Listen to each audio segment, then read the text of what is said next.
Great, thank you. How was your trip to Moscow? Yeah, it's good. Good, okay. It's good. So Marvin, I think almost everybody knows you, especially after your morning presentation. But anyway, can you just briefly introduce yourself and your accelerator, okay? Name is Marvin Liao. I'm a partner of 500 Startups. So we're an early stage VC fund and accelerator program that people might have heard about. So. Okay, nice.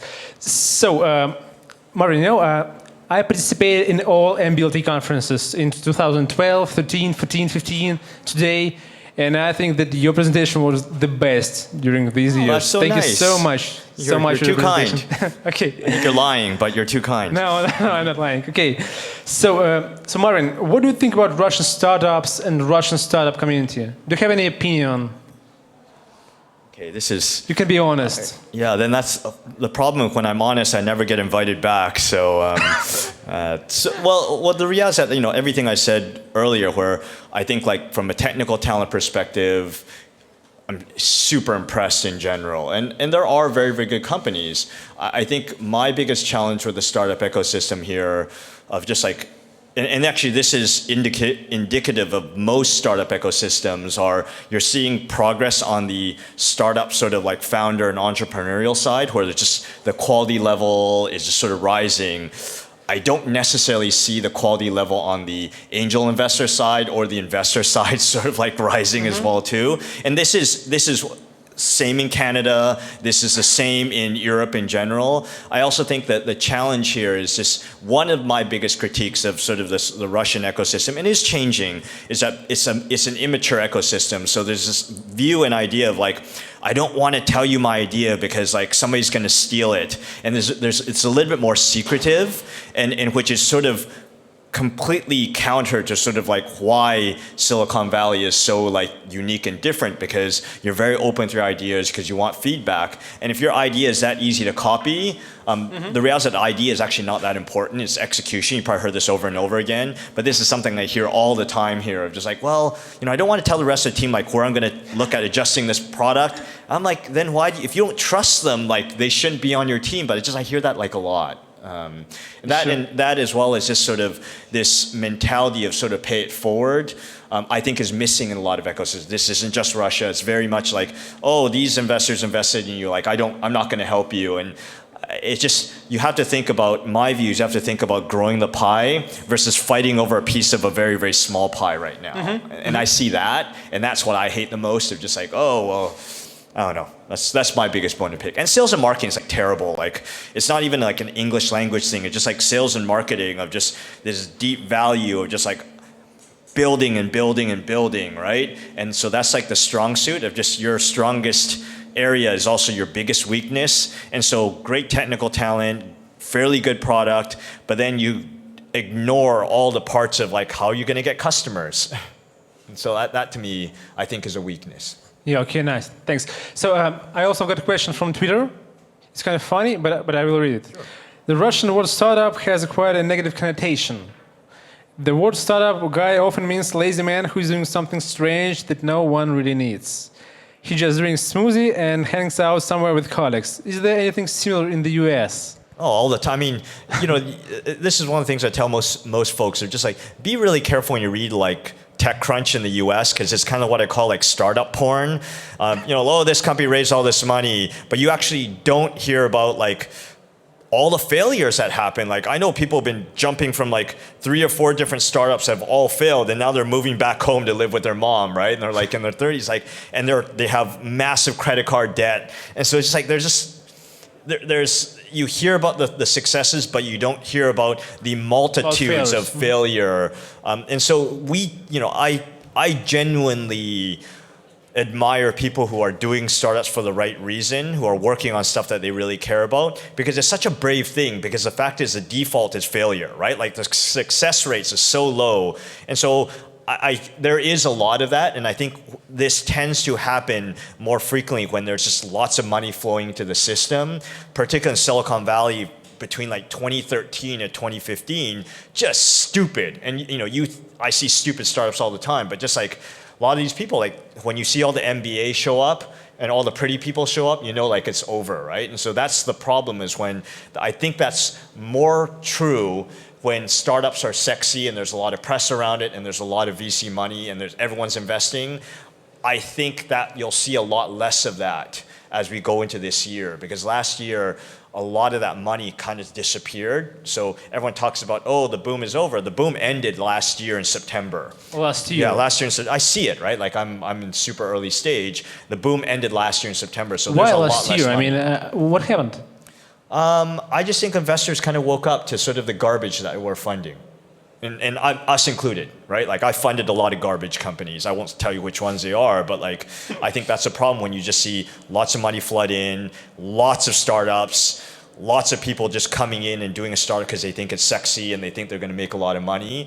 And so I mentioned this earlier. It's like I look for missionaries. I look for people who are genuinely passionate and people who are doing stuff for the right reason and have some unique expertise. Not someone who's just straight out of business school and wants to do a startup because it's a credential and it's sexy. And I see a lot. There was a lot of that last year.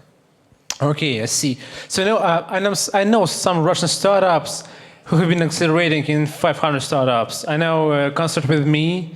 I know Easy10, I know Lingotrip.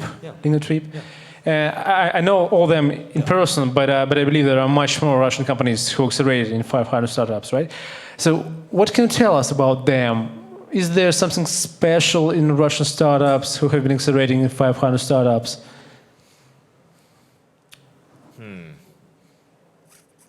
I mean, those are all three very different companies, right? And so you know them? Yeah. So I know Marina from Lingotrip very well, so we spent a lot of time for batch 13.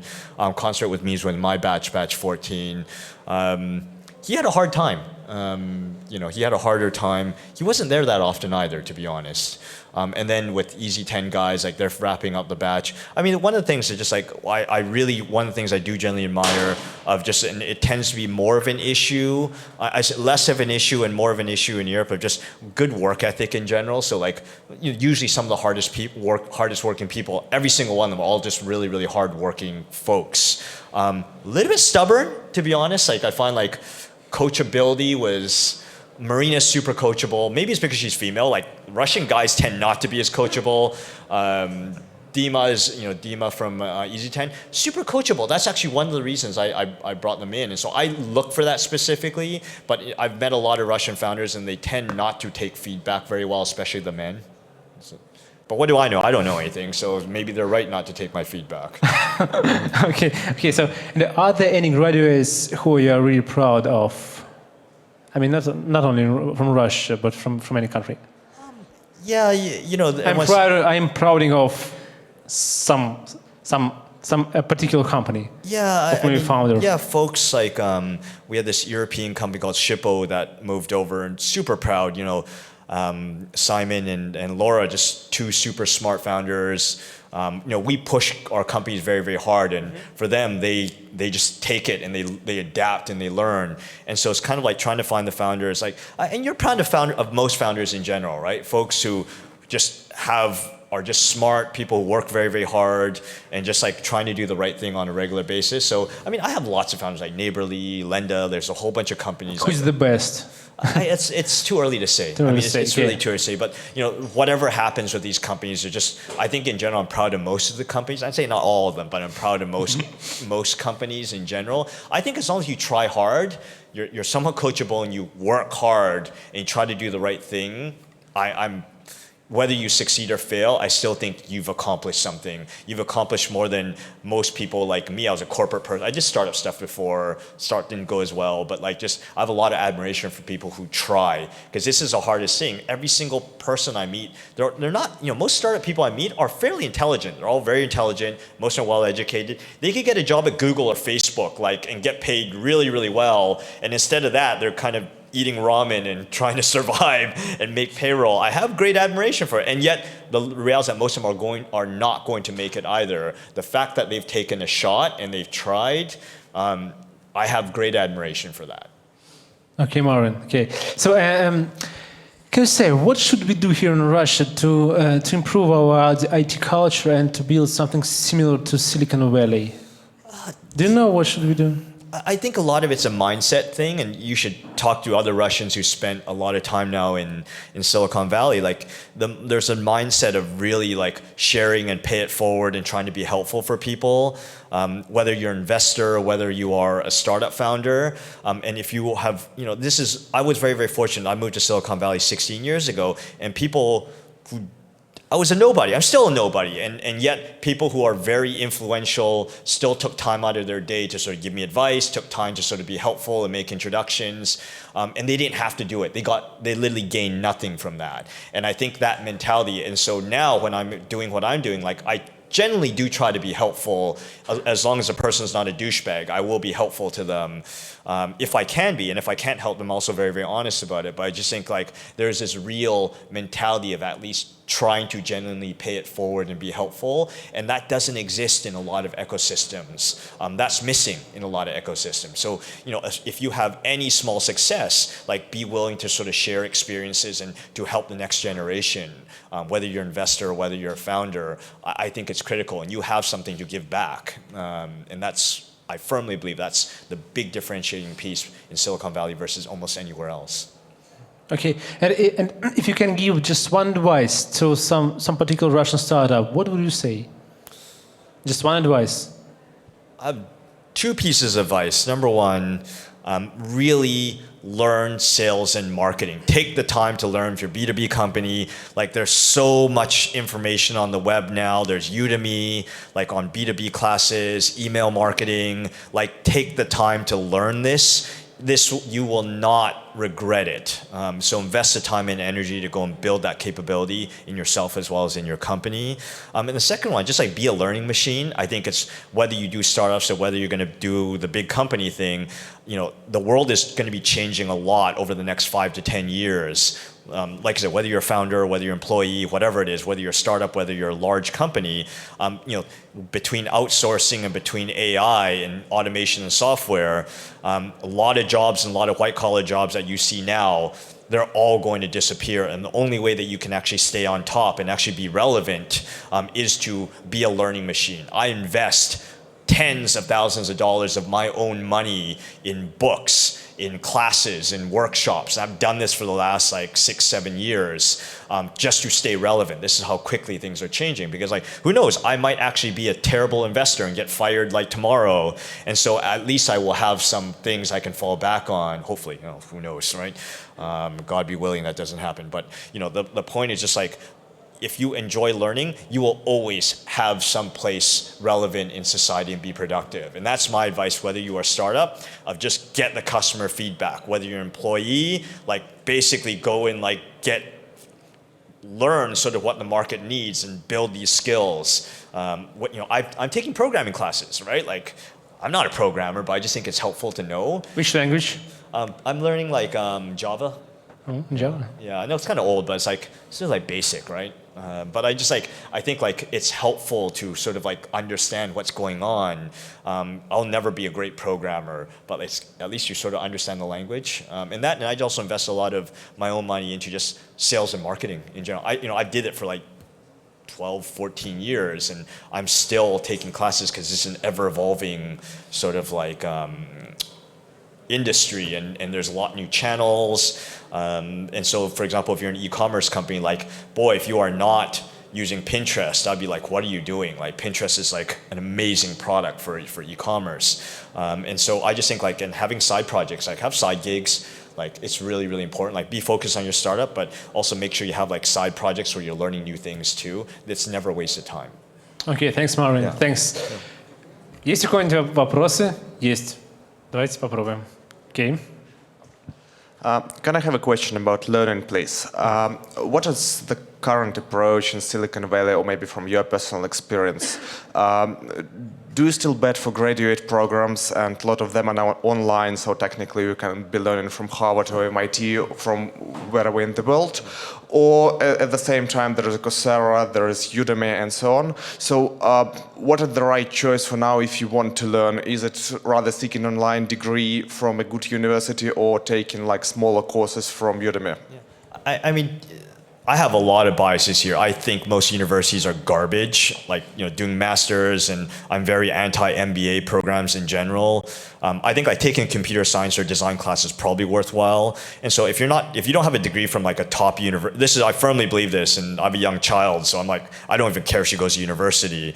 My view is just like, I actually think that attitude of learning, enjoying learning, I don't think you need to go to university. So I'm maybe firmly in the Peter Thiel camp of like outside of like the top tier universities of, the Ivy League schools and Stanford and Berkeley, like I think all the rest of the universities are garbage. It's a waste of your own time and money.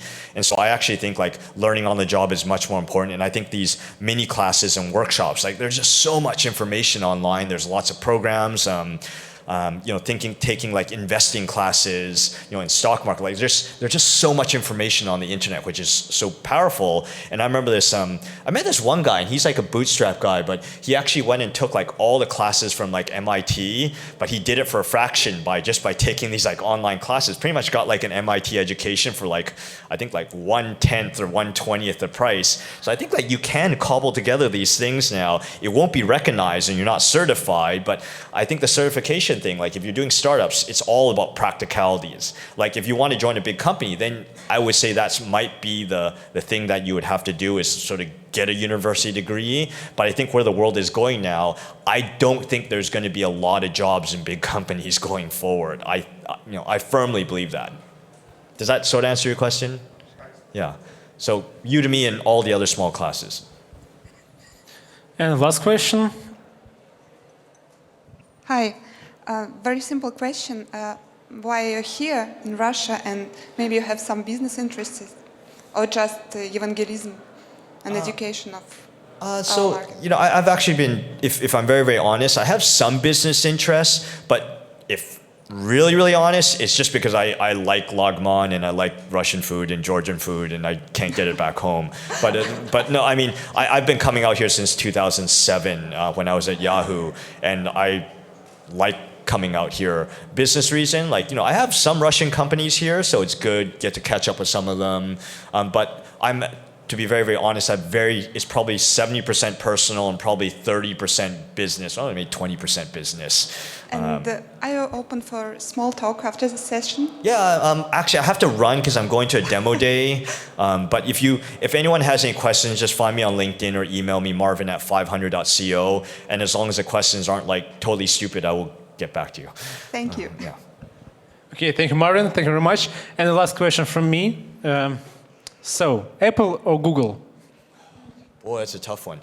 I'm actually more pro Google, and I'll tell you why. Because my take on Apple is just that it's not run by a founder or CEO anymore, and so his job now is just, I think there's a big difference. I firmly believe in having sort of like founder CEOs for big companies like Amazon or like Google or Facebook. It's just that they are going to make big moves that potentially will cannibalize their core business, and I do not see Apple doing that. That would have happened under Steve Jobs, but like, and I'm not saying like, what is the guy's, the CEO's name? Like, he's not an idiot. He's super smart and very talented, but like, he's not a founder CEO, and I think he's not going to cannibalize his core business. And sometimes you will have to do that to sort of stay on top. So if you look at all the best companies, Amazon, right? Like, they are taking these big moonshots. Look at what Google is doing, right? Like, yes, they're making most of their money from search, but like the other investments they're making, like in digital health,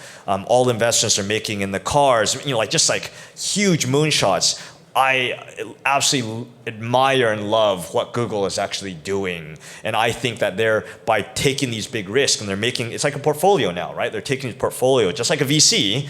They're going and taking a cash cow and investing properly into potentially sort of like big game-changing sort of like, and world-changing, economy-changing sort of like technologies and products.